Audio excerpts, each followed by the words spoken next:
तो last lecture में हम लोगों ने डेविएशन पूरा किया था। अब एग्जाम्पल देखो।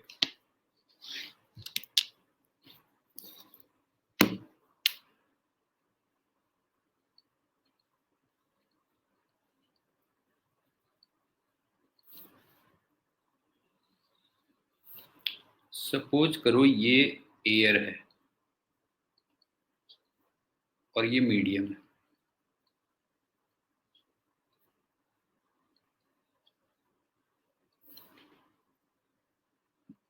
और इस मीडियम का म्यू वो √2 दे रखा है, और यहाँ पे लाइट आई एंगल पे गिर रही है।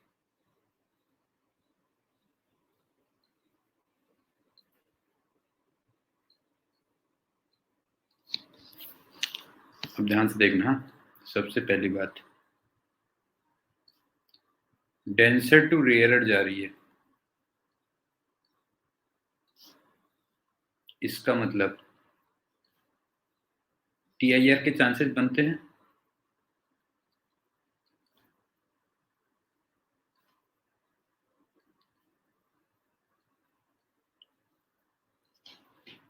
क्यों तन में बता, डेंसर से रेयर पे जा रही है तो इसका मतलब TIR के चांस बनते हैं। ठीक, दूसरी बात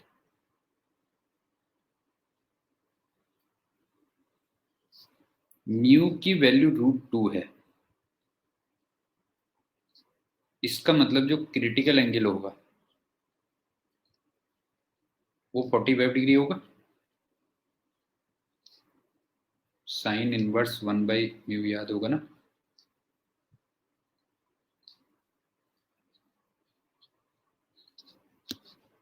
ठीक हो गया। तीसरी बात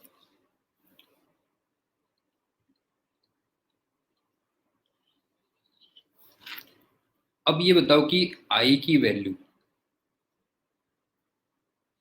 जब 0 डिग्री टू 45 डिग्री होगी तो रे ऑफ लाइट का रिफ्लेक्शन और रिफ्रैक्शन दोनों होंगे ना। क्यों? रिफ्लेक्शन प्लस रिफ्रैक्शन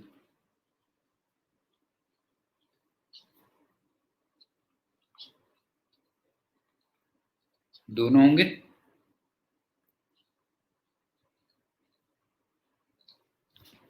ठीक। फोर्थ, जब आई की वैल्यू ग्रेटर देन 45 डिग्री हो जाएगी, इक्वल वाला तो चलो वो हो गया ना, इक्वल वाला तो तुम ये कह सकते हो क्रिटिकल केस हो गया। क्यों? जब आई की वैल्यू ग्रेटर देन 45 डिग्री होगी तो केवल रिफ्लेक्शन होगा ऑन दी रिफ्लेक्शन। ये समझ में आ गया तेरे बेटा? ये बता कि डेंसर से रेयर पे जा रही है, क्रिटिकल एंगल 45 डिग्री आएगा, तो 0 से 45 डिग्री तक रिफ्लेक्शन रिफ्लेक्शन दोनों होंगे, और 45 डिग्री के बाद में केवल क्या होगा? रिफ्लेक्शन होगा। एक तो ये आ गया। अब क्वेश्चन क्या है सुनो। क्वेश्चन ये है, तुम्हें delta versus I graph draw करना है।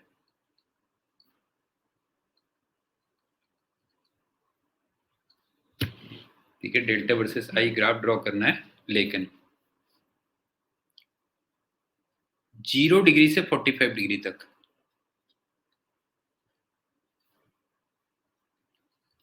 रिफ्रैक्टेड रेज के साथ, विद रिफ्रैक्टेड रेज।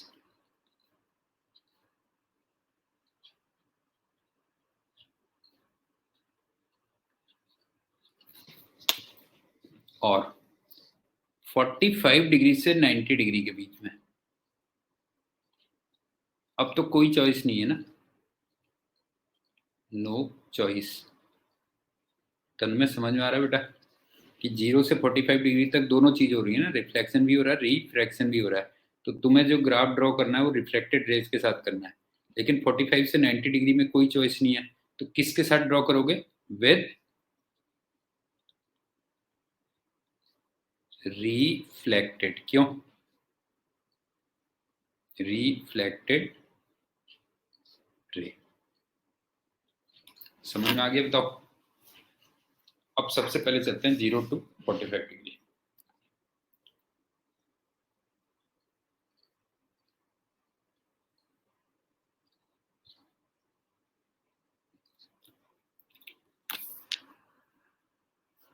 रिफ्रैक्शन के साथ देखना है।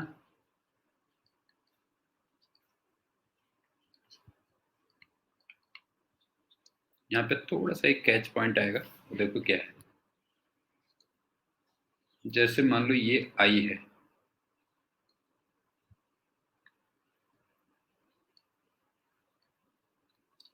तो ये जब रेयर मीडियम में जाएगी तो बड़ी हो जाएगी, फिर ये आर हो जाएगी। अब समझ में आया क्या कह रहा हूँ मैं?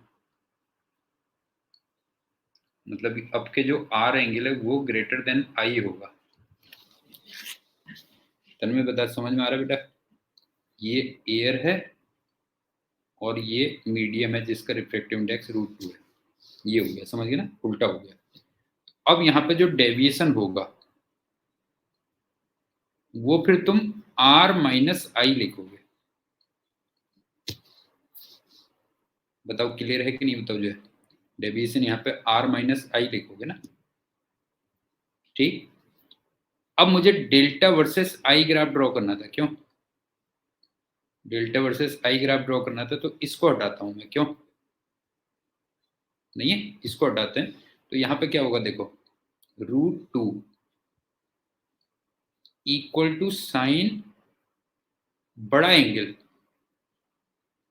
अपॉन साइन छोटा एंगल। बताओ ये समझ में आया कि नहीं आया? पीयूष बता बेटा। जो है √2 इक्वल टू साइन बड़ा एंगल ऊपर होता है, साइन छोटा एंगल नीचे होता है, क्यों? ये पॉइंट क्लियर हो रहा है? तन्मय नहीं हो रहा है? बता जो है बेटा। जो है साइन बड़ा एंगल अपॉन साइन छोटा एंगल होता है ना। और अगर कंफ्यूजन है तो इसमें ओरिजिनल वो लगा दो ना। अगर तुम्हें कोई भी कंफ्यूजन हो बेटा जो है, तो इसमें ओरिजिनल वो लगा दो, 1 sine r equal to √2 sine i, ऐसे लिख दो। क्यों? अगर कोई भी तुम्हें कंफ्यूजन हो तो फिर ये लिख दो, 1 sine r equal to √2 sine i. तो यहां से तुम आर की वैल्यू रख दो इसमें, यहाँ पे ना आर की वैल्यू रख दो। तो इसका मतलब डेल्टा इक्वल टू क्या हो गया, साइन इनवर्स √2 साइन आई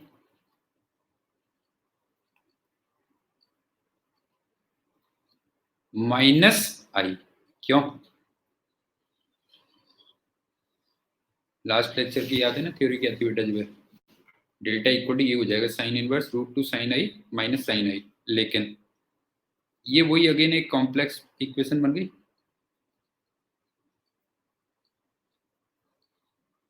क्यों? तो फिर तुम्हें याद है मैंने तुमसे कहा था कॉम्प्लेक्स इक्वेशन में कुछ कोऑर्डिनेट्स देख लेना। फिर क्यों? उस केस में कुछ कोऑर्डिनेट्स फाइंड कर लेना आप।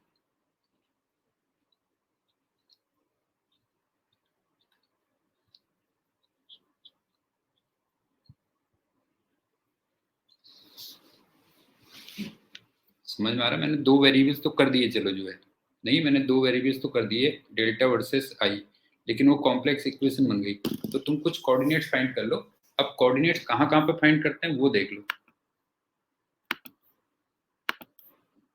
जैसे ये तो बिल्कुल बाउंड्री पे कर लेता ना। एक तो जब 0 डिग्री था, एक जब 45 डिग्री था, दो जगह पे कर लेता हूँ बस, हो गया। क्यों? 0 डिग्री और 45 डिग्री पे। तो इसका मतलब जिस समय आई की वैल्यू 0 डिग्री है,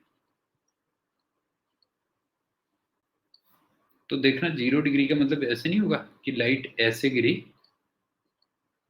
और सीधे निकल गई।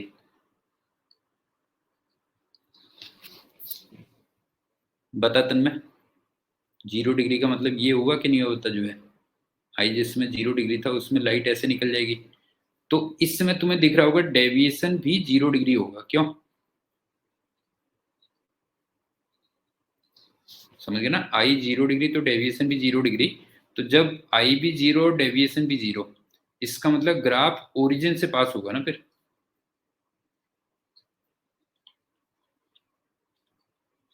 नहीं है? अगर आई 0 डिग्री और डेविएशन भी 0 डिग्री है तो ग्राफ कहाँ से पास होगा? ओरिजिन से। तो एक तो ये हो गया। अब दूसरा कोऑर्डिनेट देख लो बिल्कुल। अब ये बताओ कि जब आई की वैल्यू 45 डिग्री है, मतलब क्रिटिकल एंगल है, तो तुम्हें याद है उस समय जो बड़ा एंगल होगा वो 90 डिग्री बनेगा। याद है कि नहीं, बताओ क्यों? जिसमें आई की वैल्यू क्रिटिकल एंगल होगी, मतलब ये डेंसर मीडियम में हो गया ना एक तरीके से, ये हो गया डेंसर मीडियम में। तो उसमें रेयर मीडियम में 90 डिग्री का एंगल बनता है कि नहीं बनता है? पीयूष बता बेटा, जो है जब आई 45 डिग्री होगा डेंसर मीडियम में, तो उसमें रेयर मीडियम में 90 डिग्री बनता है कि नहीं बनता है? बताओ जो है। तो इसका मतलब अब डेविएशन क्या होगा? आर माइनस आई तो था ही था। क्यों? आर माइनस आई तो था ही था। तो कितना हो गया देखो, R minus I means 45 degree हो गया। आई थिंक समझ में आ गया होगा। एक कोऑर्डिनेट तो तुम्हारा 0 डिग्री कॉमा 0 डिग्री हो गया। क्यों? एक तो यहां से जा रहा है ना 0 डिग्री कॉमा 0 डिग्री, एक तो यहां से जा रहा है, और दूसरा तुम्हारा कहाँ जा रहा है बताओ? 45 डिग्री कॉमा 45 डिग्री। क्यों? ये दो कोऑर्डिनेट्स होगा, इसमें यहां से ग्राफ पास होगा। लेकिन इतना कंफर्म है कि कॉम्प्लेक्स इक्वेशन थी।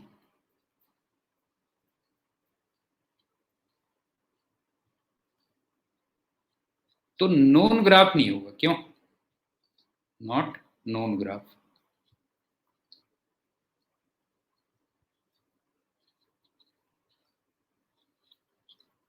मतलब ऐसा नहीं कि तुमने कह दिया कि स्ट्रेट लाइन होगा, सर्किल होगा, इलिप्स होगा या पैराबोला होगा, वो नहीं है। बस कोऑर्डिनेट्स मैंने बता दिए कि ग्राफ को यहाँ यहाँ से पास होना चाहिए, 0 डिग्री 0 डिग्री 45 डिग्री 45 डिग्री। ये तो हो गया 0 से 45 डिग्री। अब चलते हैं 45 डिग्री टू 90 डिग्री। ये तो सिंपल है। क्यों? क्योंकि हमें रिफ्लेक्टेड रे के साथ ड्रॉ करना था। रिफ्लेक्टेड रे के साथ ड्रॉ करना था। और रिफ्लेक्टेड रे में तुम्हें याद है डेल्टा इक्वल टू, मैंने सीधे सीधे 180 डिग्री माइनस 2i दे दिया था, याद है?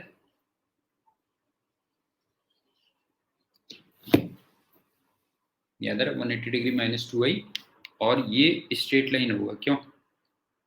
इसमें कोई प्रॉब्लम नहीं है, ये तो स्ट्रेट लाइन है। अब इसमें भी चलो दो जगह पे निकाल लेते हैं वैल्यू, 45 डिग्री पे और 90 डिग्री पे। ये बताओ जब आई की वैल्यू 45 डिग्री कर रहा हूं मैं, तो उसमें डेल्टा की वैल्यू देखो 90 डिग्री है। क्या? और जब आई की वैल्यू 90 डिग्री कर दूं, तो फिर डेल्टा की वैल्यू 0 डिग्री आ रही होगी। क्यों? ये होगी। पीयूष, ये भी समझ में आ गया बेटा? ये बता जो है। ठीक। अब आप ये देखो कि जो 45 डिग्री है वो थोड़ा सा क्रिटिकल है जो है ना, क्योंकि वहां पर दोनों चीजें चल रही हैं एक्चुअल में।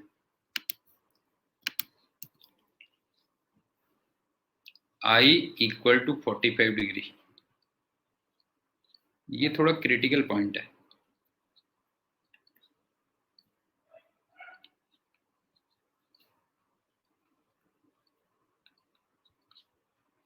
अब देखो आई इक्वल टू 45 डिग्री में जब आप रिफ्रैक्टेड रेज के साथ देख रहे हो तो डेविएशन 45 डिग्री आ रहा है,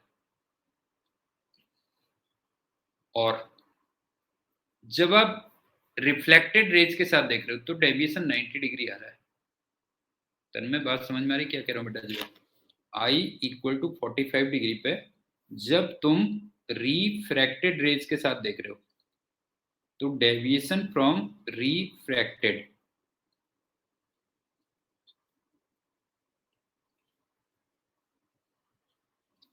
ये तो 45 डिग्री है,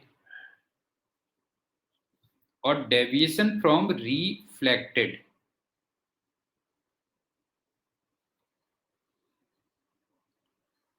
ये 90 डिग्री है।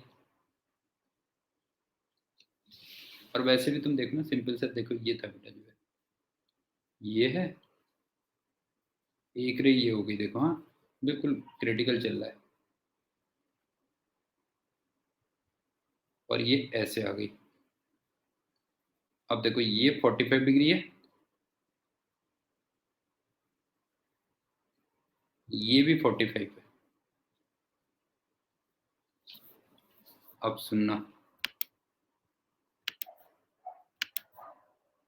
ओरिजिनल रे तो ये थी, क्यों? ओरिजिनल पाथ ये था।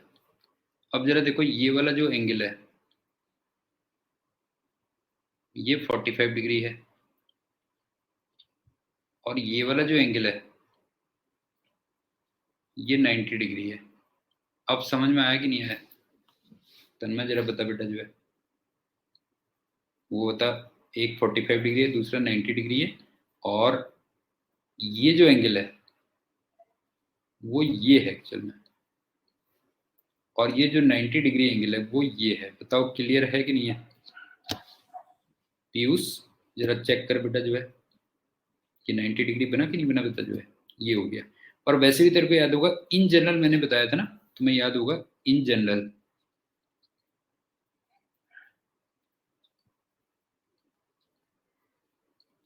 डेविएशन फ्रॉम रिफ्लेक्टेड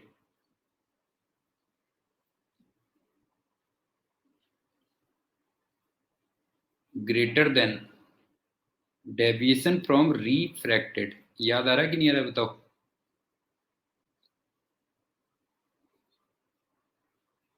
तो वो तुम 45 डिग्री पे चेक भी कर सकते हो ना, देखो 45 डिग्री पे रिफ्रैक्टेड के साथ 45 डिग्री आ रहा है, और रिफ्लेक्टेड के साथ 90 डिग्री आ रहा है। अब ग्राफ ड्रॉ कर लेते हैं, सुन लो।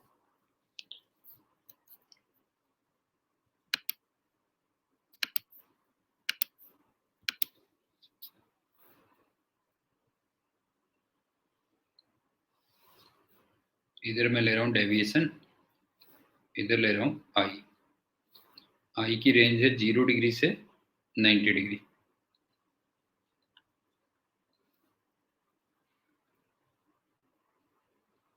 लेकिन बीच में क्रिटिकल एंगल भी आना है 45 डिग्री। तो पहले तो एक रफ ग्राफ ऐसे शुरू होगा, देखो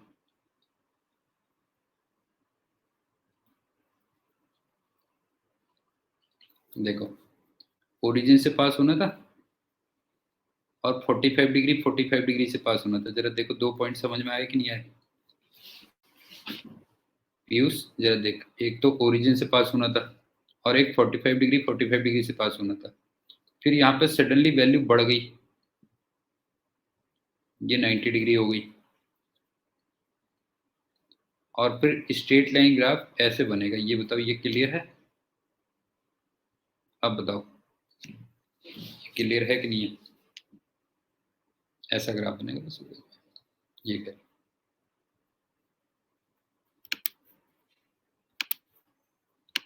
ये वाला डेविएशन किसके साथ है?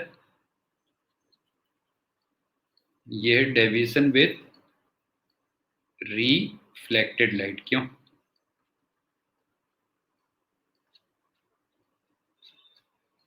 और ये डेविएशन किसके साथ है? Deviation with refracted light.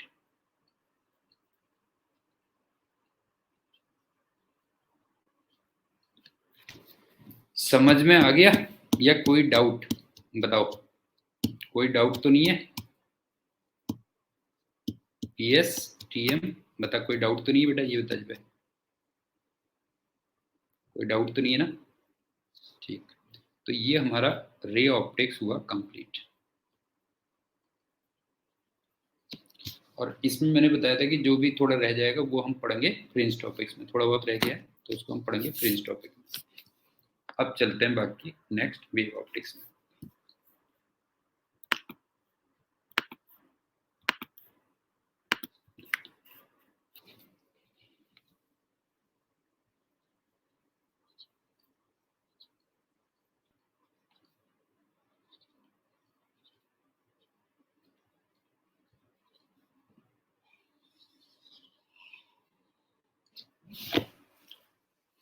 सबसे पहली बात, इसमें हम सिर्फ जो है ना यंग्स डबल स्लिट एक्सपेरिमेंट पढ़ेंगे यहाँ पे, फिर थोड़ा बहुत रह जाएगा, उसको फ्रिंज टॉपिक्स मिलेंगे।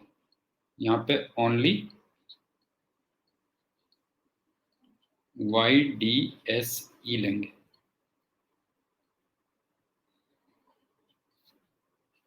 Young's double slit experiment.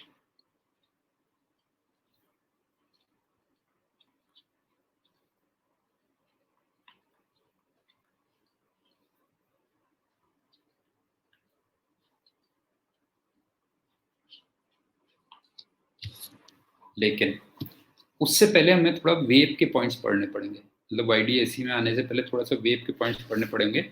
TM तूने वेव मेरे ख्याल से पढ़ा होगा वहाँ पे, तो एक बार रिवाइज हो जाएगा, देख लो। वेव के कुछ पॉइंट्स पढ़ लेते हैं पहले।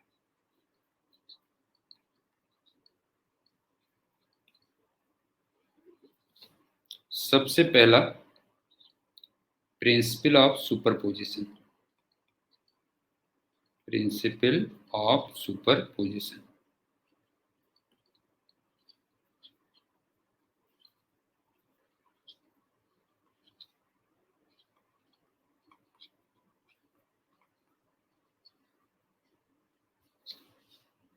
कि मान लो एक वेव ऐसे आ रही है और एक वेव ऐसे आ रही है, ये पहली वेव है, ये दूसरी वेव है, और यहाँ पे मीट हो रही है। तो इस जगह पे किसी भी टाइम पे, एट एनी टाइम,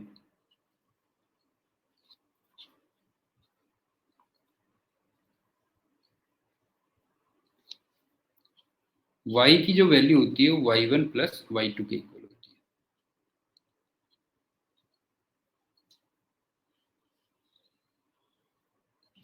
और यहाँ पे जो y है वो एक्चुअल में है displacement from mean position.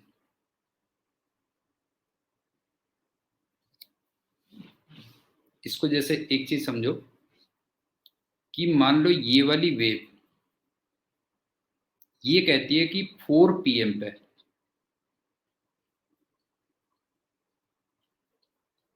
y1 की वैल्यू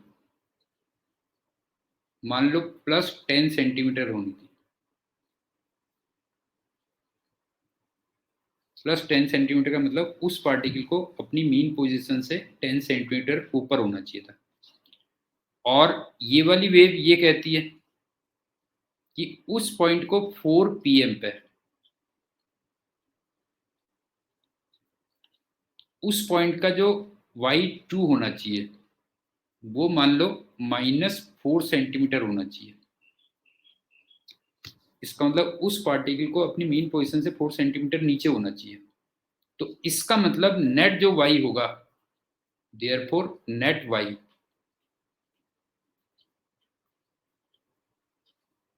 एट 4 PM वो कितना होगा? +6 सेंटीमीटर ये होना चाहिए। न्यूज समझ में आया बेटा?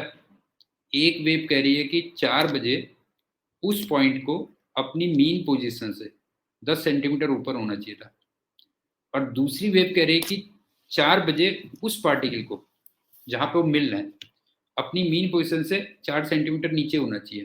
तो इसका मतलब 4 PM पे वो पार्टिकल एक्चुअल में कहाँ पे होगा बेटा? जो है +6 सेंटीमीटर पे, तो इसका मतलब मीन पोजीशन से 6 सेंटीमीटर ऊपर होगा। तो इसको हम कहते हैं principal of superposition.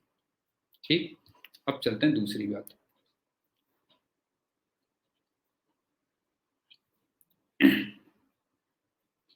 Interference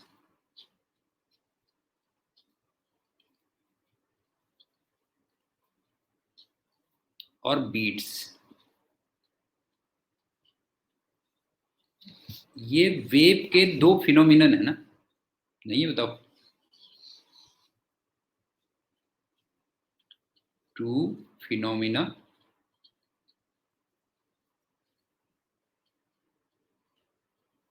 of a wave.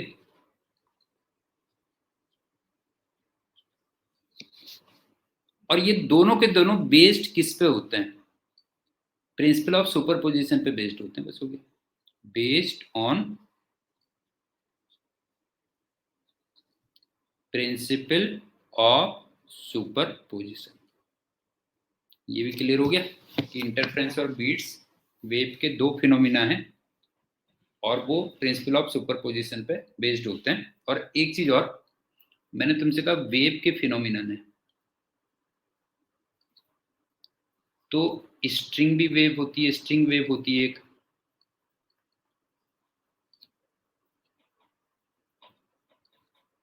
एक साउंड वेव होती है,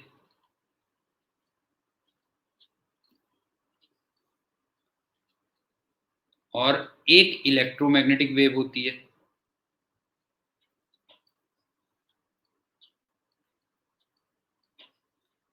तो इसका मतलब तीनों में ही होंगे ना फिनोमिनन, क्यों?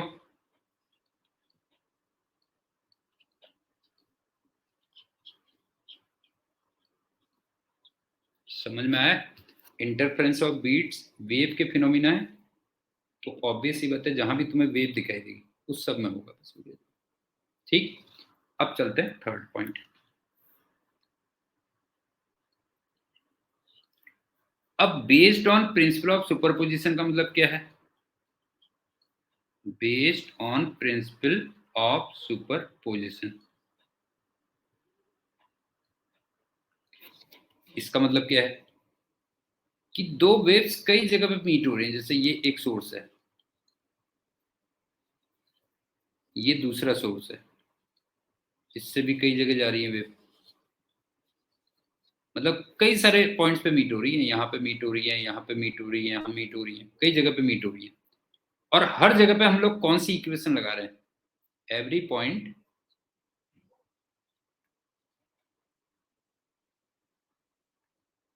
यहाँ पे हम लोग इक्वेशन अप्लाई कर रहे हैं y equal to y1 plus y2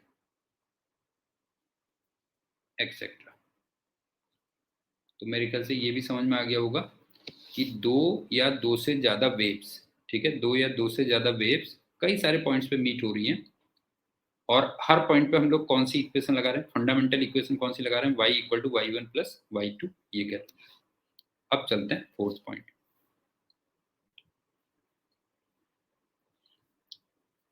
stationary wave,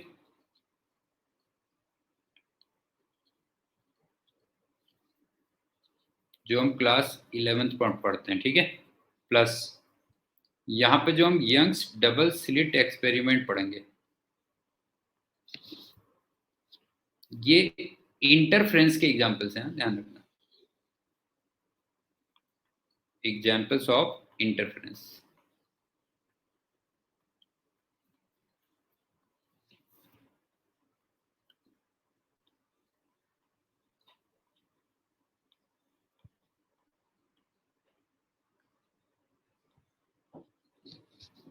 और ये जो यंग्स डबल स्लिट एक्सपेरिमेंट है जो यहाँ हम पढ़ेंगे, वो लाइट में इंटरफ्रेंस है, बस ये ध्यान रखना, इंटरफ्रेंस इन लाइट।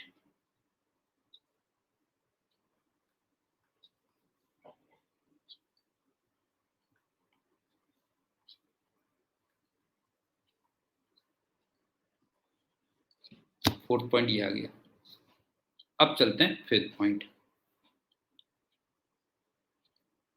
ये वैसे वेव्स में मैंने करवा रखा होगा, इसमें देखा होगा, बस जस्ट रिवाइज कर देने पहले। डिफरेंस बिटवीन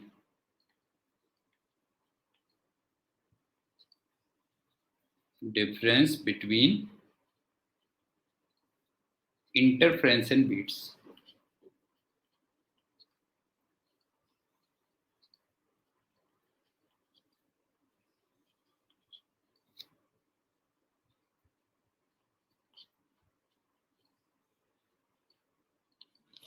मैंने तुमसे कहा था कई पॉइंट्स पे मीट हो रही हैं दो वेव्स।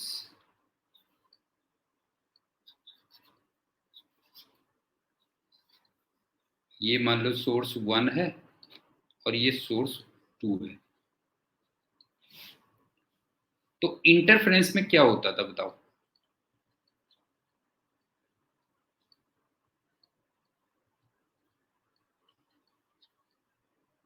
इंटरफ्रेंस में ये होता था कि नेट इंटेंसिटी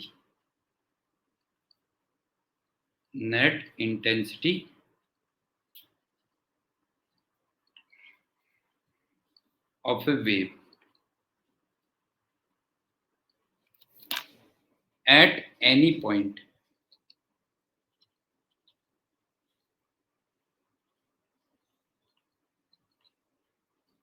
वो कांस्टेंट रहती है। क्यों? टीएम याद आ रहा है? बता जो है इंटरफ्रेंस में किसी भी पॉइंट पे जो नेट इंटेंसिटी होती है वो कांस्टेंट रहती है। अब वो एक अलग बात है कि ये कांस्टेंट की वैल्यू किस किस के बीच में वेरी करती है, I max to I minimum. एक मैक्सिमम और मिनिमम वैल्यू के बीच में वेरी करती रहती है। बस हो गया। जैसे मान लो दिल्ली में इंटेंसिटी 400 है तो हमेशा 400 रहेगी।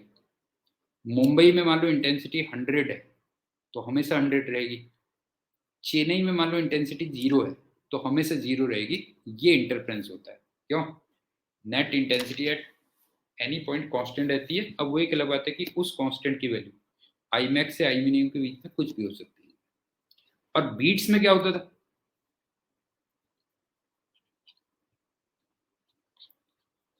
बीट्स में किसी भी पॉइंट पर खड़े हो जाओ, एट एनी पॉइंट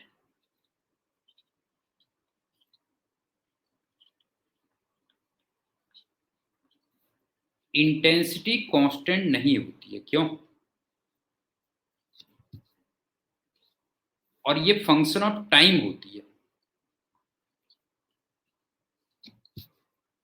या कह लो ऑसिलेट करती है। आई ऑसिलेट करती है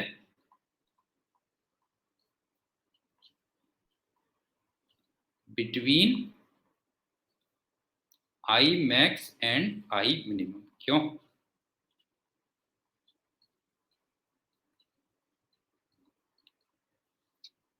कि फॉर एग्जांपल मान लो आई मैक्स की वैल्यू 100 है मान लो, और आई मिनिमम की वैल्यू मान लो 0 है। तो अब मैं किसी भी पॉइंट पर खड़ा हो जाऊँ, मान लो मैं दिल्ली पे खड़ा होता हूँ, तो इंटेंसिटी 0 और 100 के बीच में ऑसिलेट करती रहेगी। बस कभी 0, कभी 10, कभी 20, कभी 100, फिर कभी 90, फिर कभी 80, कभी 70, कभी 0। इस टाइप से वेरी करती रहेगी। तो मेरे ख्याल से क्लियर हो गया होगा कि इंटरफ्रेंस और बीट्स में क्या डिफरेंस होता है। ठीक है, अब चलते हैं 6 पॉइंट।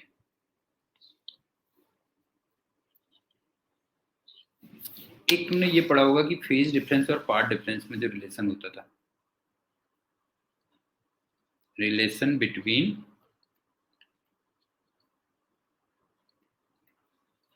फेज डिफरेंस फाई या डेल्टा फाई, कुछ भी कह लो, एंड पाथ डिफरेंस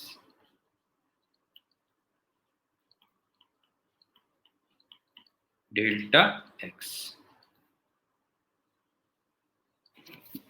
कि मान लो एक वेव ये पहुंची और दूसरी वेव ये पहुंची, ये S2, ये मान लो 2 मीटर ट्रेवल करके यहाँ पहुंची है, और ये मान लो यहाँ पे 4 मीटर 5 मीटर ट्रेवल करके यहाँ पहुंची है।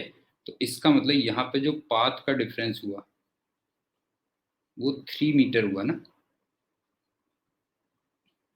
नहीं है, पाथ का डिफरेंस क्या हो गया? 3 मीटर हो गया। ठीक,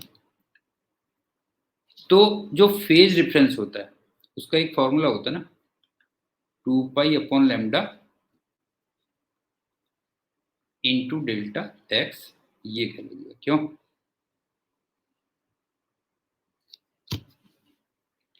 और वैसे तुम इसमें यूनिटी मेथड भी डायरेक्टली लगा सकते हो कि यहाँ पे मान लो मैं लिख लूँ पार्ट डिफरेंस और यहाँ पे लिख लूँ फेज डिफरेंस।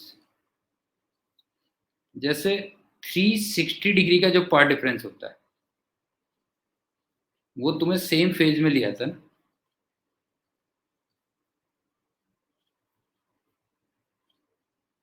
मतलब एक तरीके से फेज डिफरेंस 2 पाई का कर देता है, क्यों? अब इसके बाद यूनिटी मेथड लगा दो, हो गया इसका मतलब 1 सॉरी थोड़ा सा उल्टा कर गया।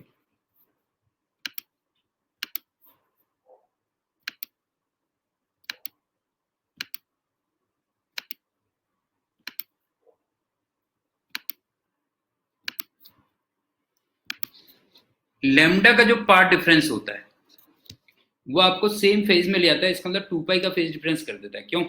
तो इसका मतलब जो लैम्डा बाई 2 होगा वो एक तरीके से पाई हो गया, मतलब ये 360 डिग्री हो गया, तो ये 180 डिग्री हो गया। और अगर मैं लैम्डा बाई 6 का पार्ट डिफरेंस देखूं तो फिर ये 60 डिग्री हो गया। लैम्डा बाई 3 का अगर पार्ट डिफरेंस देखूं तो 120 डिग्री हो गया, एंड सो ऑन कह लो। फ्यूज समझ में आ रही बात कि अगर दो वेव्स किसी पॉइंट पे मीट कर रही हैं और वो अलग अलग पाथ लेंथ ट्रेवल करके आ रही है और उनमें एक पाथ का डिफरेंस है, ठीक है, पाथ का डिफरेंस है, तो मैंने तुमसे ये कहा कि उसकी वजह से एक फेज डिफरेंस आ जाता है और उसका फॉर्मूला तो ये होता है phi equal to 2 pi upon lambda into delta x. और वैसे तुम यूनिटरी मेथड लगा सकते हो सीधे सीधे कि लेमडा का अगर पार्ट डिफरेंस है तो तुम्हें सेम फेज में ले आता है, इसका मतलब 2 पाई या 360 डिग्री हो गया, तो फिर लेमडा बाई 2 का मतलब 180 डिग्री, लेमडा बाई 6 का मतलब 60 डिग्री, एंड सो ऑन कह लो। अच्छा यूनिटरी मेथड से ऐसे भी करते हैं ना, देखो लेमडा ने तुम्हें दिया 2 पाई का, इसका मतलब 1 ने तुम्हें 2 पाई अपॉन लेमडा का दिया फेज डिफरेंस, तो डेल्टा एक्स ने कितना दिया बताओ जो है, डेल्टा एक्स ने दिया 2 pi upon lambda into delta x, ये हो गया, क्यों? ऐसे भी बन गया ना अगर देखो तो, ये आ गया। अब चलते हैं 7 पॉइंट।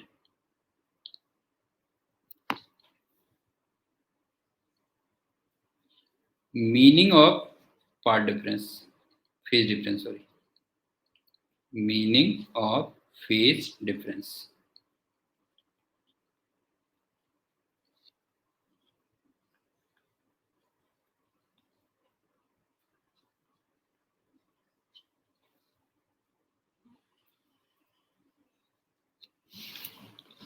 सबसे पहले फाई की जो वैल्यू है, हाँ, वो कुछ भी हो सकती है, 0 डिग्री से 360 डिग्री, कोई भी वैल्यू हो सकती है,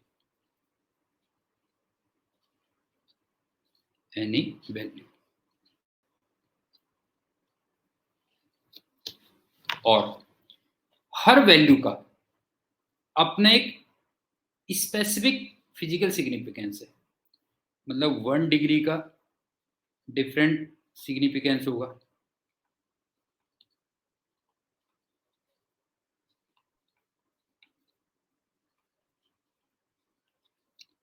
2 डिग्री का एक अलग मीनिंग होगा,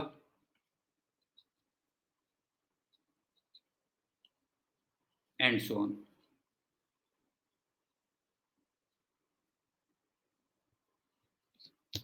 अब इतने तुम अलग अलग मीनिंग कहाँ पे ध्यान रखोगे बेटा जो है, नहीं होता जो है, इतने कहाँ पे याद रखोगे जो है, लेकिन 3 जो फेज डिफरेंस होते हैं वो बहुत इंपॉर्टेंट होते हैं, वो ध्यान रखना, 3 फेज डिफरेंसेस,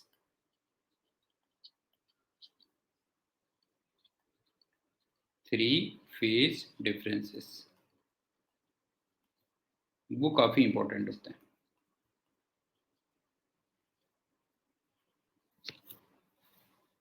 एक तो हो गया 360 डिग्री या 2 पाई या 0 डिग्री या 4 पाई, कुछ भी कह लो, क्यों? इसका मतलब तो सेम फेज हो गया ना बिल्कुल, क्यों?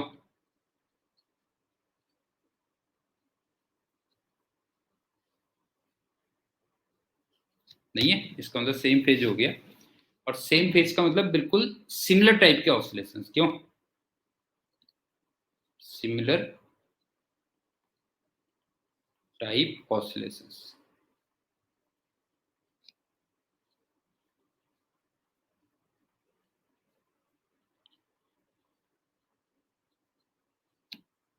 मतलब ऐसे हो गया सीरियसली, ये हो गया क्यों, इस टाइप से हो गया सिमिलर टाइप ऑसिलेशंस। एक तो ये हो गया, दूसरा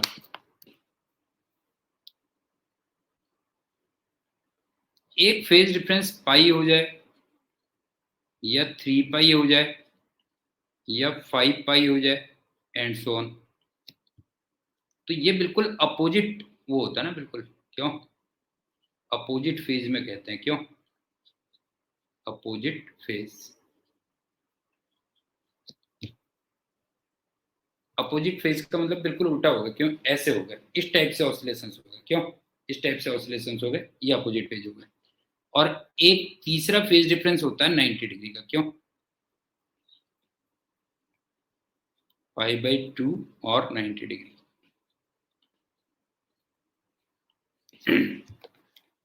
इसका मतलब ये होता है कि अगर एक फंक्शन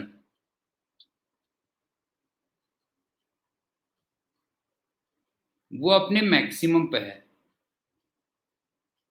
मैक्सिमम का मतलब प्लस या माइनस ए हो, ठीक है ना, वाई डिस्प्लेसमेंट प्लस या माइनस ए हो, तो जो अदर फंक्शन होता है, अदर फंक्शन वो अपनी मीन पोजीशन में होगा, क्यों पीएस समझ में आया बेटा क्या कह रहा हूं मुझे, कि दो फंक्शंस या दो वेव्स के बीच में फेज डिफरेंस की कुछ भी वैल्यू हो सकती है, 0 डिग्री टू 360 डिग्री कोई भी वैल्यू हो सकती है, और हर फेज डिफरेंस का अपना एक अलग अलग मीनिंग होगा, 1 डिग्री का डिफरेंट होगा, 2 डिग्री का डिफरेंट होगा एंड सो ऑन कह लो। उतने कहाँ तुम याद रखोगे, लेकिन तीन मैंने तुमसे कहा बहुत इंपॉर्टेंट होते हैं, एक तो हो गया सेम फेज, एक हो गया अपोजिट फेज, और एक 90 डिग्री का फेज डिफरेंस। और 90 डिग्री का फेज डिफरेंस मतलब ये हो गया कि एक फंक्शन जब अपने एक्सट्रीम पे है तो दूसरा फंक्शन कहाँ पर है, मीन पोजीशन पे। जैसे एक फिगर में देखो, हाँ तब और क्लियर होगा। मान लो 4 बजे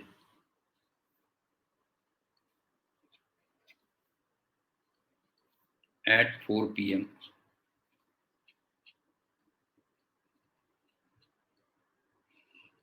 तुम्हें एक वेव ऐसी दिखती है, ये। अब इसमें से देखो क्या है,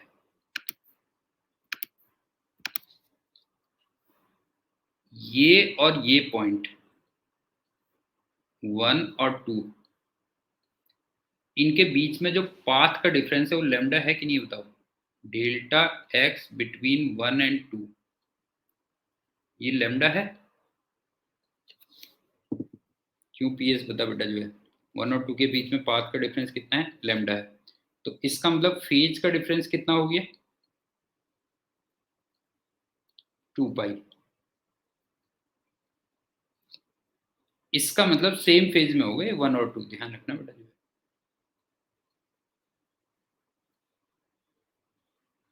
समझ में आ रहा है, बताओ, दोनों के दोनों बिल्कुल सेम फेज में, दोनों के ऑसिलेशन बिल्कुल एक ऐसे होंगे। जैसे ये मान लो जिसमें ऊपर जा रहा होगा तो ये भी उसमें ऊपर जा रहा होगा, फिर 1 जिसमें नीचे जा रहा होगा तो वो भी नीचे जा रहा होगा। समझ में आ गया। अब चलते हैं जैसे 1 और 3 में। अब आप ये देखो कि पाथ का डिफरेंस बिटवीन 1 एंड 3, ये λ/2 दिख रहा होगा तुम्हें, क्यों, तो इसका मतलब फेज का डिफरेंस बिटवीन 1 एंड 3 ये तुम्हें पाई होगा। इसका मतलब अपोजिट फेज में हो गए, क्यों अपोजिट फेज में, तो जिसमें ये ऊपर जा रहा है उसमें ये वाला पॉइंट नीचे जा रहा है, क्यों टीएम बता बेटा, जो है नहीं बता, जब जिसमें 1 ऊपर जा रहा है उसमें 3 क्या है, मीन पोजीशन पे और नीचे जा रहा है, ये हो गया। और लास्ट में एक और कर सकते हो कि जैसे ये 1 और 4 है, पाथ का डिफरेंस बिटवीन, पाथ का डिफरेंस है, पाथ का डिफरेंस बिटवीन 1 एंड 4, ये तुम्हें λ/4 दिख रहा होगा, क्यों λ/4 दिख रहा होगा। इसका मतलब फेज का डिफरेंस बिटवीन 1 एंड 4, ये π/2 या 90 डिग्री होगा। तो ये तुम्हें दिख ही रहा होगा, देखो जैसे 1 पॉइंट अभी मीन पोजीशन पे है, तो 4 पॉइंट यहाँ नहीं पहुंचा हुआ है, अपने एक्सट्रीम पे पहुंचा है कि नहीं पहुंचा, बताओ जो है। यस, जरा देख बेटा जो है 1 पॉइंट जिसमें अपनी मीन पोजीशन पे है, उसमें 4 पॉइंट ये बता जो है एक्सट्रीम पोजीशन में है कि नहीं बता जो है। ये हो गया, हो गया। और ये तुम्हें डिस्टेंस दिख रही होगी, ये डिस्टेंस लैम्डा इतने के।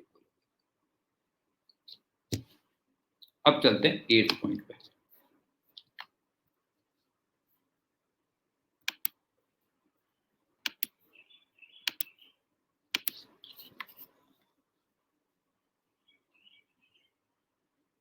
एक होता है कोहेरेंट सोर्सेस।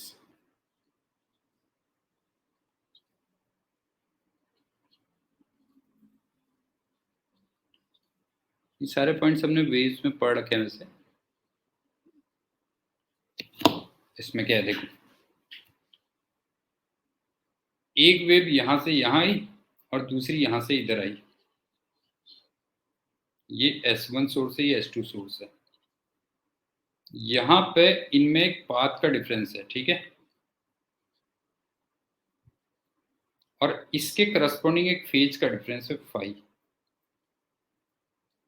और इस फाई की वैल्यू कुछ भी हो सकती है, 0 डिग्री टू 360 डिग्री, कुछ भी हो सकती है। तो अगर ये फेज डिफरेंस कांस्टेंट रहे,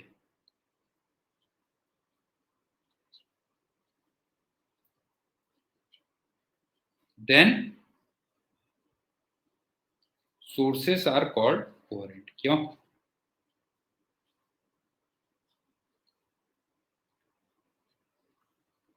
कॉल्ड कोहेरेंट।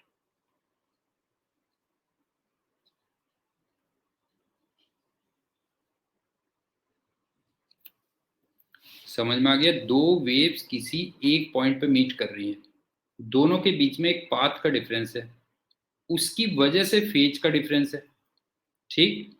और वो फेज का डिफरेंस कुछ भी हो सकता है, नहीं है, वो फेज का डिफरेंस कुछ भी हो सकता है, 0 डिग्री टू 360 डिग्री कुछ भी हो सकता है।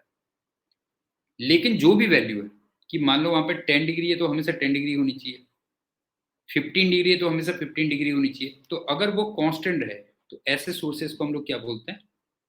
कोहेरेंट सोर्स कह सकते हैं। जैसे तुम एक सिंपल सी बात देख लो ना, कि इस पॉइंट पे मान लो फेज डिफरेंस 15 डिग्री है, लेकिन वो कांस्टेंट है। फिर उसी टाइप से मान लो यहां पे मीट होती है और इस जगह पे फेज का डिफरेंस 20 डिग्री है, लेकिन फिर वो 20 डिग्री पे कांस्टेंट है। ये मतलब हो गया। क्यों? टीएम समझ में आ गया बेटा जो है, तो ये आ गया। तो कोहेरेंट सोर्सेस तो ये हो गया। अब चलते हैं 9th पॉइंट पे।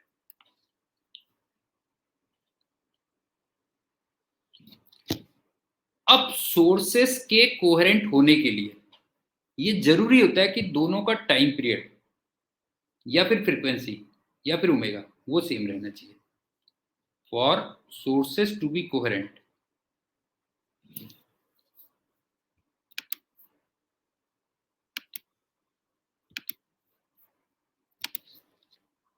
फॉर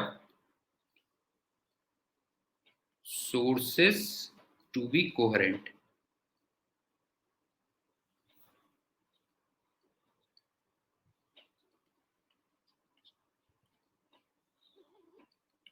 दोनों सोर्सेस के जो टाइम पीरियड होने चाहिए वो सेम होने चाहिए। और टाइम पीरियड सेम है तो इसका मतलब ऑब्वियस सी बात है कि फ्रीक्वेंसी एंड ओमेगा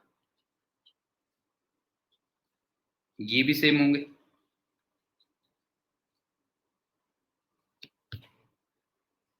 और इसको थोड़ा सा रीजन से समझ भी सकते हो। जैसे मान लो मैं कहता हूं कि दो वेव्स के बीच में 0 डिग्री का फेज डिफरेंस है, तो इसका मतलब हमेशा ऐसे ऑसिलेशन चलने चाहिए। क्यों? ये हो गया ना, हमेशा ऐसे ऑसिलेशन चलने चाहिए। क्यों? ठीक। और ये तुम्हें लग ही रहा होगा कि ये तभी हो पाएगा जब दोनों का टाइम पीरियड सेम हो। वैसे मान लो मैं कहता हूं कि दो वेव्स के बीच में अगर 180 डिग्री का फेज डिफरेंस है और वो कांस्टेंट है, तो इसका मतलब हमेशा ऐसे ऑसिलेशंस होने चाहिए। इस टाइप से होनी चाहिए। और ये चीज तभी मेंटेन रह पाएगी जब दोनों के टाइम पीरियड क्या होंगे बताओ, जो है दोनों के टाइम पीरियड सेम होंगे। पीएस बता, समझ में आ रहा है कि नहीं आ रहा है कि सोर्सेस के कोहेरेंट होने के लिए, इसका मतलब फेज डिफरेंस को कांस्टेंट होने के लिए जरूरी है कि दोनों का टाइम पीरियड सेम होना चाहिए। और टाइम पीरियड अगर सेम होगा तो फिर ऑब्वियसली बात है फ्रीक्वेंसी और ओमेगा भी क्या होनी चाहिए, सेम होनी चाहिए। ठीक है, 10th पॉइंट।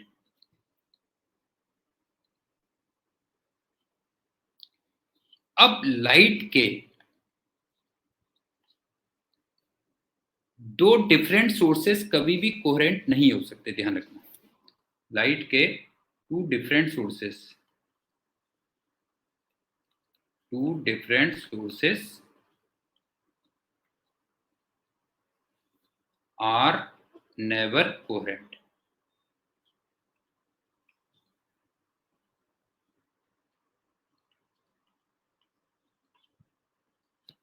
तो तुम्हें क्या होता है ना, एक ही सोर्स को दो में ब्रेक करना होता है, जो है समझ गए ना। जैसे एक सिंगल सोर्स है तो इसी को तुम लोग दो में ब्रेक करते हो, S1 और S2। तो अब ये दोनों कोहेरेंट होंगे, विल बी कोहेरेंट।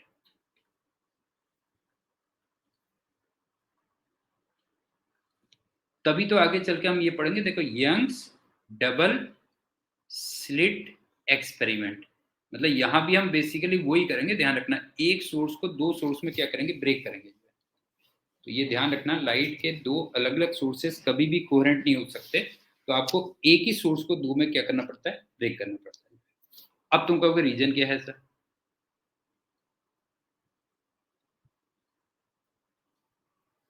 रीजन क्या होता है ना कि जो फ्रीक्वेंसी ऑफ लाइट होती है बेटा, वो बहुत ज्यादा हाई होती है।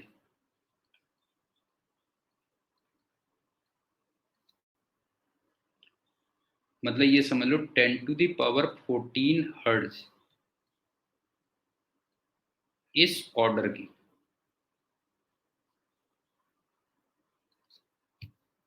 अब ये बताओ, इतनी ज्यादा हाई फ्रीक्वेंसी में अगर 1 हर्ट्ज का भी डिफरेंस हो जाएगा तो वो इनकोहेरेंट हो जाएंगे कि नहीं हो जाएंगे, बताओ जो है। एक बात बताओ, जब इतना ज्यादा फ्रीक्वेंसी बेटा जो है, तो ये बताओ difference of even 1 hertz, difference of even 1 hertz, जिसके चांसेस बहुत ज्यादा हाई हैं, क्यों पीयूष तू बता। 1 हर्ट्ज का भी जो डिफरेंस होगा बेटा, बता जो है, वो उनको इनकोहेरेंट बना देगा कि नहीं बना देगा, बता जो है, मेक्स देम इनकोहेरेंट।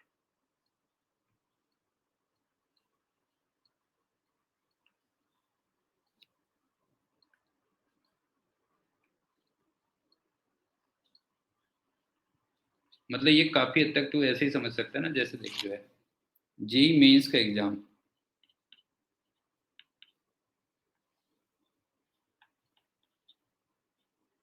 मान ले 100 मार्क्स का है,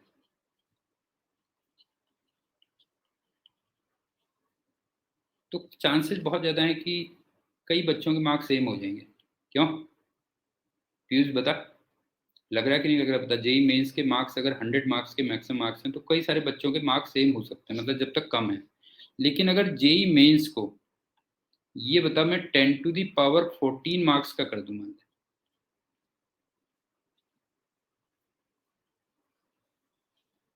इतने मार्क्स का मान ले हो जाए जेई मेंस का एग्जाम, तो फिर बहुत कम चांसेस है ना कि दो बच्चों के मार्क्स सेम हो जाए। क्यों? क्योंकि 1 मार्क का डिफरेंस भी जो है, नहीं है उनमें, 1 मार्क का डिफरेंस भी उनको क्या कर देगा, इनकोहेरेंट कर देगा। तो मेरे ख्याल से पॉइंट समझ में आ गया होगा कि अगर फ्रीक्वेंसी इतनी ज्यादा हाई होती है तो फिर उनको ना सिंक्रोनाइज करना बहुत डिफिकल्ट होता है बेटा। बिल्कुल सेम फ्रीक्वेंसी मिल जाए बहुत मुश्किल होता है। ठीक है, तो लाइट में क्या होता है, एक ही सोर्स को हम दो में क्या करते हैं, ब्रेक करते हैं। अब चलते हैं 11th पॉइंट।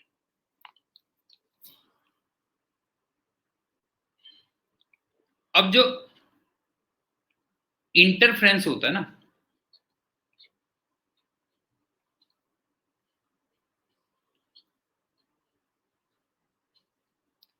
इसमें सोर्सेस को कोहेरेंट होना चाहिए।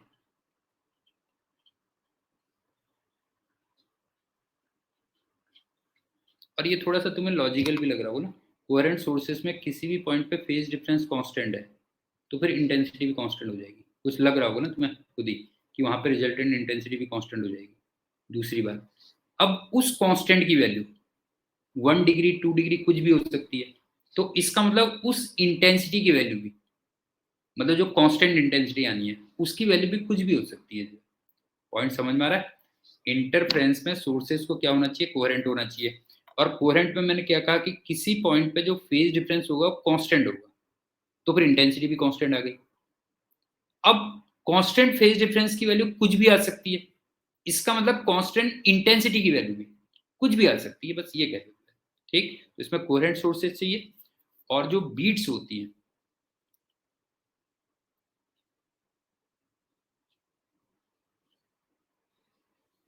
इसमें तुम्हें इनकोहेरेंट सोर्सेज चाहिए होते हैं।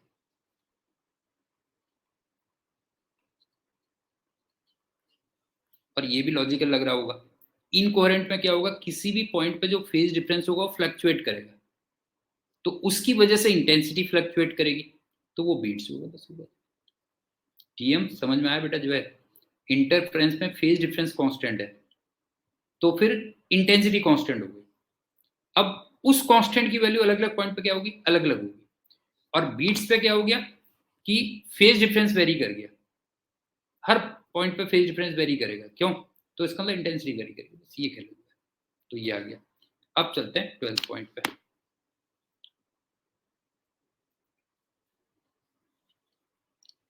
वेव में हम लोग एक चीज ये भी पढ़ते हैं कि जो इंटेंसिटी होती है वो प्रोपोर्शनल टू ए स्क्वायर होती है। क्यों? ए यहाँ पे एम्पलीट्यूड है। वेव में हम एक पॉइंट ये भी पढ़ते हैं ना कि इंटेंसिटी प्रोपोर्शनल टू क्या होती है, ए स्क्वायर होती है। तीसरा पॉइंट, 13 पॉइंट सॉरी, ये काफी इंपॉर्टेंट होता है ना।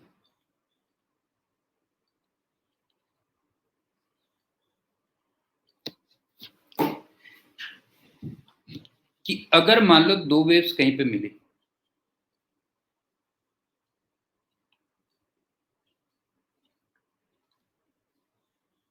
इस वेव का एम्पलीट्यूड a1 है और इस वेव का एम्पलीट्यूड a2 है, और यहां पे उनके बीच में फाई का फेज डिफरेंस है, और वो कोहेरेंट सोर्सेस हैं।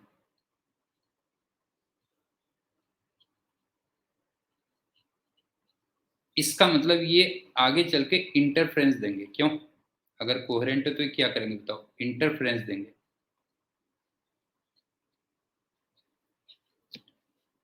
तो फिर यहां पे तुम्हें जो रिजल्टेंट एम्पलीट्यूड मिलता है वो फ्रॉम वेक्टर मेथड मिलता है। क्यों?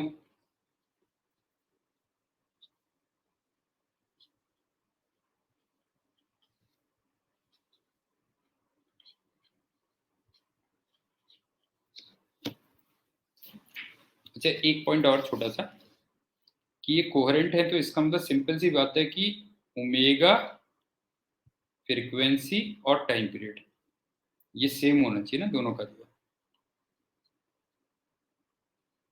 समझ में आ रही बात? दो सोर्सेस हैं, किसी पॉइंट पे मीट कर रहे हैं और वहां पे फेज डिफरेंस फाई है।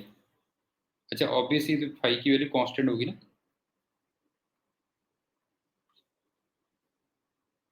और इस कांस्टेंट की वैल्यू किस किस के बीच में हो सकती है, 0 डिग्री से 360 डिग्री के बीच में। क्यों?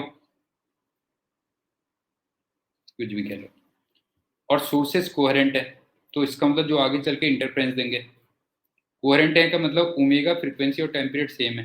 तो मैंने तुमसे कहा कि यहाँ पे जो रिजल्टेंट एम्पलीट्यूड होता है वो फ्रॉम वेक्टर मैथमेटिक नहीं है। अब उसमें भी अगर मान लो सपोज करो दो एम्पलीट्यूड है, सिर्फ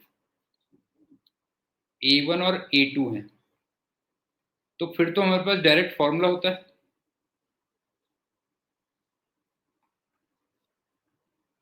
डायरेक्ट फॉर्मूला वेक्टर को ऐड करने का कह रहा हूं मैं। और अगर मान लो दो से ज्यादा है, A1 A2 A3 A4 कुछ भी है, फिर कोई डायरेक्ट फॉर्मूला नहीं है, फिर तुम्हें पॉलीगन लॉ या कुछ और मेथड से ऐड करना पड़ेगा। क्यों? तो उस केस में कोई डायरेक्ट फॉर्मूला नहीं है।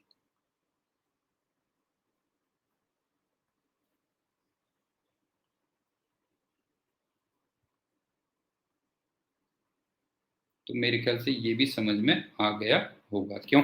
ये पॉइंट भी समझ में आ गया होगा कि दो में तो चलो डायरेक्ट फॉर्मूला, दो से ज्यादा में डायरेक्ट फॉर्मूला नहीं है। अब चलते हैं 14 पॉइंट में।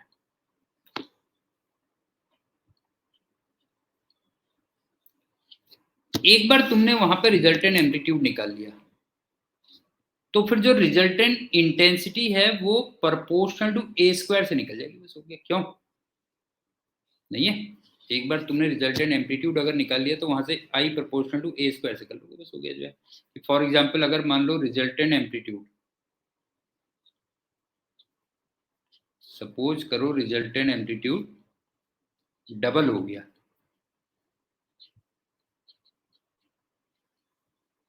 तो फिर रिजल्टेंट इंटेंसिटी कितने टाइम्स हो जाएगी? 4 टाइम्स हो जाएगी।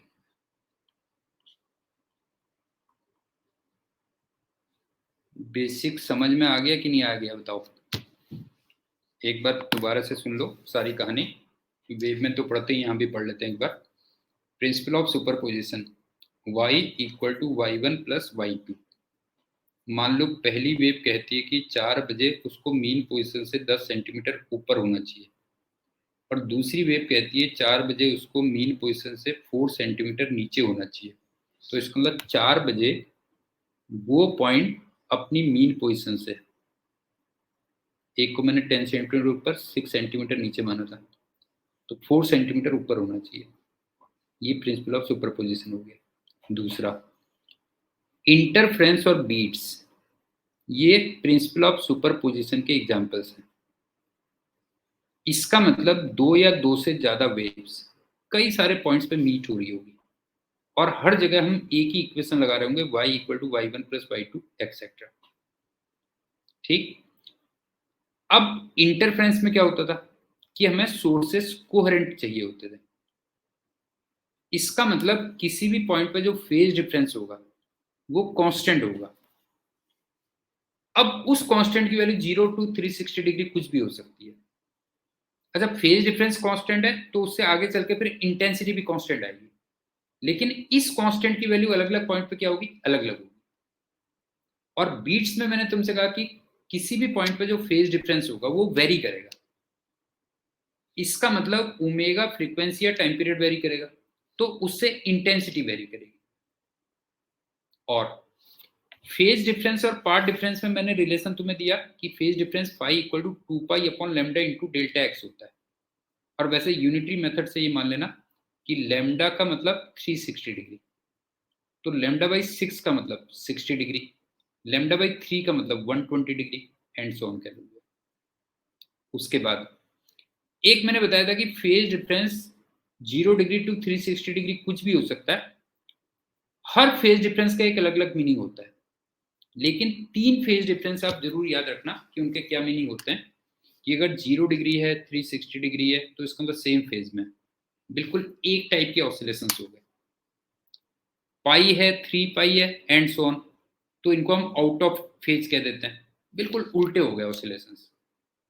और 90 डिग्री फेज डिफरेंस का मतलब होता है कि जब एक फंक्शन अपने मीन पोजीशन पे है तो दूसरा कहीं एक्सट्रीम पोजीशन पे है, वो या तो प्लस ए पे है और या फिर माइनस ए पे है। और कोहेरेंट सोर्सेस होने के लिए मैंने तुमसे कहा कि उनकी फ्रीक्वेंसी, टाइम पीरियड या ओमेगा क्या होना चाहिए? सेम होना चाहिए।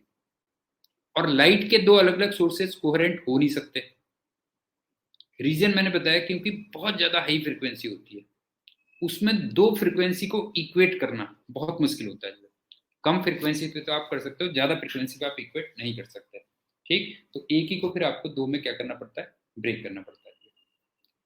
और एक चीज मैंने ये बताई कि intensity proportional to A square है, और अगर सोर्सेस कोहेरेंट है तो फिर किसी पॉइंट पे जो रिजल्टेंट एम्पलीट्यूड होगा वो तुम वेक्टर मेथड से निकालोगे।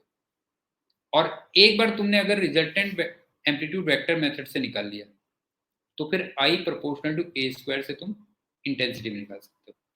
और एक लास्ट पॉइंट मैंने बताया था कि अगर 2 वेक्टर्स होते हैं तो उनके लिए तो डायरेक्ट फॉर्मूला होता है उनको ऐड करने का, लेकिन अगर 2 से ज़्यादा होते हैं तो फिर डायरेक्ट फॉर्मूला नहीं है। यहाँ तक बताओ कोई डाउट तो नहीं है बेटा? ये बताओ यहाँ तक कोई डाउट तो नहीं है? पीएस और टीएम बताओ बेटा, यहाँ तक कोई डाउट तो नहीं है? नहीं है ना? अब चलते हैं 2 में फॉर्मूला बना लेते हैं, ठीक है? बिटवीन 2 लिख दे रहा हूँ।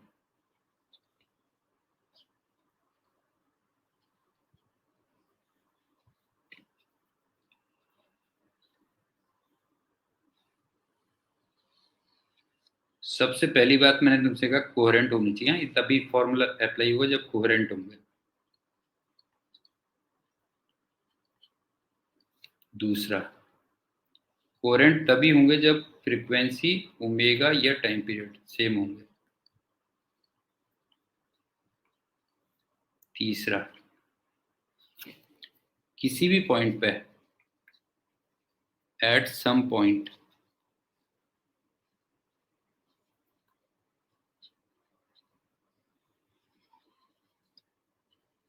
फेज डिफरेंस कांस्टेंट होना चाहिए।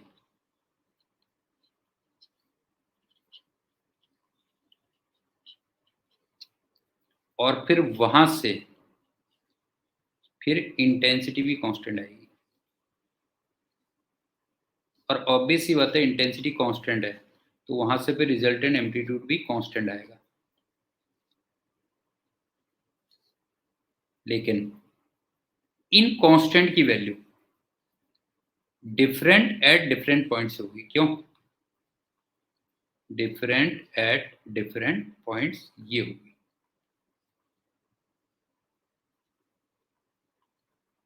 टीएम बात समझ में आई बेटा? जो है हम 2 में कर रहे हैं और मैंने तुमसे कहा हमें कोहेरेंट सोर्सेस चाहिए, एफ ओमेगा टी सेम होना चाहिए और किसी भी पॉइंट पे फेज डिफरेंस कांस्टेंट होगा तो उससे इंटेंसिटी कांस्टेंट आएगी और एम्पलीट्यूड भी कांस्टेंट होगा। लेकिन इस कांस्टेंट की वैल्यू अलग अलग पॉइंट पे क्या होगी? अलग अलग होगी। अब चलते हैं 4th पॉइंट। ये तो फिर सीधे सीधे ये हो गया ना, A equal to under root of a1 square plus a2 square plus twice a1 a2 cos phi. क्यों? ये हो गया। और अगर मैं इसको स्क्वायर कर दूं,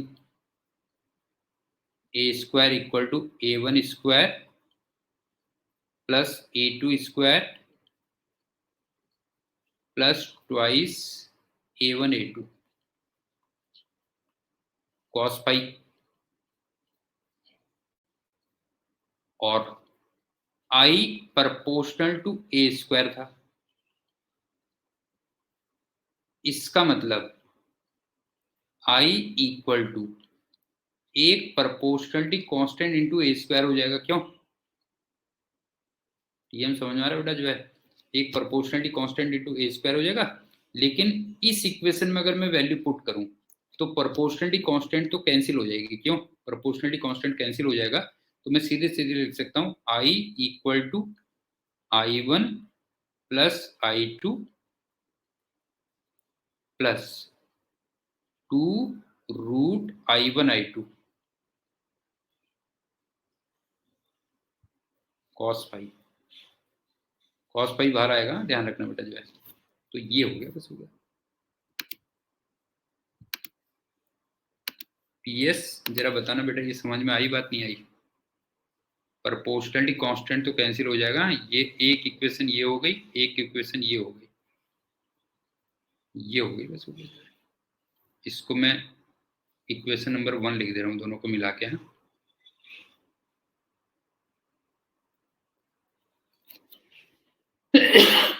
समझ में आया? बताओ।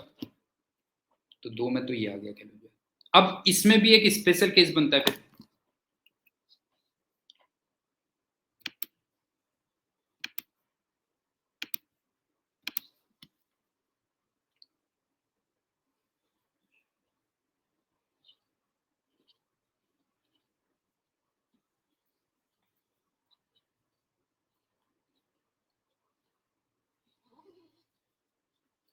अगर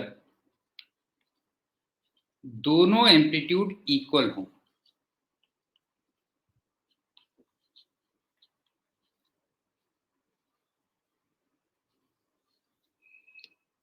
तो फिर जो इंटेंसिटी होगी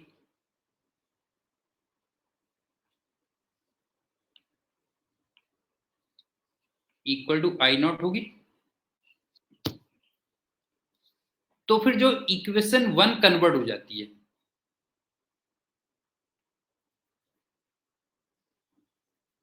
वो फिर इसमें कन्वर्ट हो जाती है, a equal to 2a0 cos 5/2।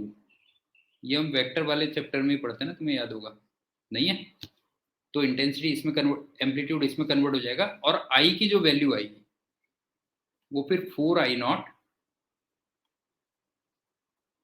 cos square 5/2 इसमें कन्वर्ट हो जाएगी। इसको मैं दूसरी इक्वेशन कह देता हूँ। ये तो हम वेक्टर में पढ़ते हैं ना, तुम्हें याद होगा, ये पहला वाला जो एम्पलीट्यूड वाला है, ये वेक्टर में नहीं पढ़ते, बताओ जो है, ये सेकंड हो गया, बस हो गया। टीएम समझ में आया बेटा? ये बता जो है कि अगर a1 a2 इक्वल हो या i1 i2 इक्वल हो, तो फिर इक्वेशन 1 किस में कन्वर्ट हो जाती है? इस इक्वेशन में कन्वर्ट हो जाती है। ठीक, अब चलते हैं 6th पॉइंट पे।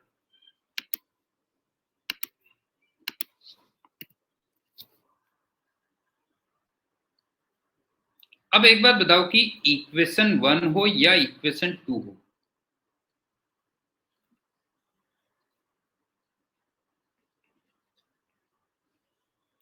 इसमें तुम्हें लग रहा है कि जो रिजल्टेंट एम्पलीट्यूड है या रिजल्टेंट इंटेंसिटी है वो फंक्शन ऑफ फाई है? पहले ये बताओ, ये लग रहा है कि नहीं लग रहा है? बताओ, इक्वेशन 1 देख रहे हो या इक्वेशन 2 देख रहे हो, उसमें एम्पलीट्यूड या इंटेंसिटी फंक्शन ऑफ फाई है कि नहीं, बताओ जो है। ठीक, अब सुनो, डिफरेंट पॉइंट्स पे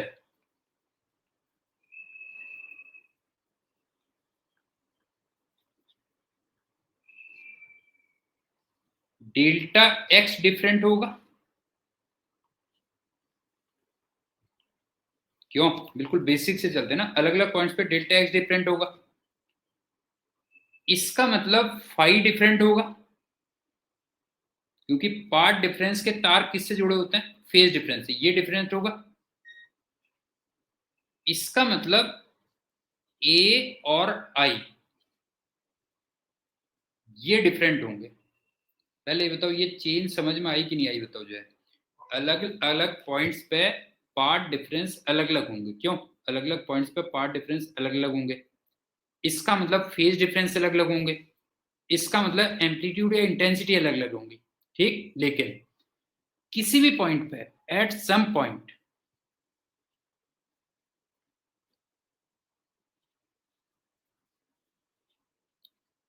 उस जगह पे तो फाई कांस्टेंट है ना भाई, कम है ज्यादा है कुछ भी है, उस जगह पे तो फाई की वैल्यू कांस्टेंट है कि नहीं, बताओ जो है। ठीक, इसका मतलब उस पॉइंट पे, एट दैट पॉइंट,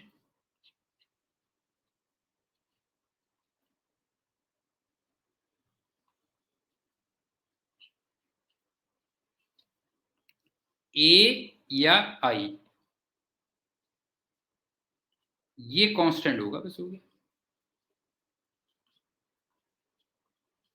और इसी को हमने इंटरफेरेंस बोल दिया था। क्यों? नहीं बताओ, इसी को हमने बोल दिया था इंटरफेरेंस। और ये सिंपल भी है ना, देख फ्यूज, जैसे मान लो ये S1 है, ये S2 है। अब ये बिल्कुल अगर सेंटर पे मिल जाए, मान लो जैसे ये डिस्टेंस और ये डिस्टेंस इक्वल हो गई, तो इसका मतलब यहाँ पे दोनों के बीच में फेज पाथ डिफरेंस 0 आ गया ना। अब मान ले दोनों यहाँ मिलते हैं, ये पता लगा 2 मीटर चल के पहुंचा यहाँ पे, ये 5 मीटर चल के यहाँ पहुंचा, तो यहाँ पे जो पाथ का डिफरेंस है वो 3 मीटर आ गया, एंड सो ऑन हो गया।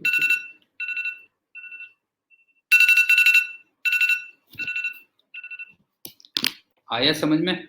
अलग अलग पॉइंट्स पे पाथ का डिफरेंस अलग अलग होगा। पाथ के डिफरेंस पे डिपेंड करता है फेज का डिफरेंस, तो फेज डिफरेंस अलग अलग होगा। और फेज के डिफरेंस पे ए और आई डिपेंड करते हैं, तो इसका मतलब ए और आई अलग अलग होंगे। लेकिन किसी पॉइंट पे तो फाई की वैल्यू कांस्टेंट है, तो इसका मतलब उस पॉइंट पे ए और आई की वैल्यू क्या होगी, कांस्टेंट होगी। और इसी को हम लोग क्या बोल देते हैं, इंटरफेरेंस बोल देते हैं। ठीक है, बाकी चलो नेक्स्ट पे करते हैं। Okay, bye and thank you.